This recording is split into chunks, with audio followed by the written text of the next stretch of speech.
നിങ്ങൾ എപ്പോഴും ഡിസൈഡ് ചെയ്തു? ഈ സൗഭാഗ്യ വരെ കല്യാണമൊക്കെ ആലോചിച്ചു തുടങ്ങി. അപ്പം ഇങ്ങനെ സൗഭാഗ്യം ഓരോ പയ്യന്മാരെ പറയുമ്പോഴേ ഞാൻ ഇവനെയൊക്കെ ഇവൾക്ക് ഇഷ്ടമെന്ന് പറഞ്ഞത് ഇച്ചിരി പൊസസീവ് ആയി തുടങ്ങി. അല്ല പൊതുവെ ഞാൻ ഒരു ഇഷ്ടമുള്ളതുകൊണ്ട് വേറെ ആൺകുട്ടികളുടെ കാര്യം പറയുമ്പോ ഒരു ദേഷ്യം വന്നു.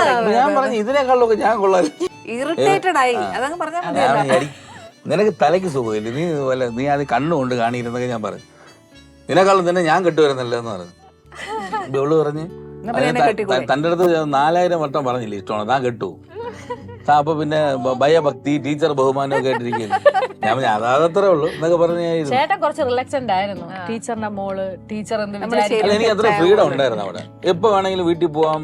ടീച്ചർ എന്റെ അടുത്ത് സൗഭാഗ്യം കൊണ്ട് അവിടെ പോവാം മക്കളെ ചോദിക്കുമ്പോൾ ഞാൻ ടീച്ചർ എനിക്ക് മോളെ ഇഷ്ടമാണെന്ന് പറയാൻ പറ്റും.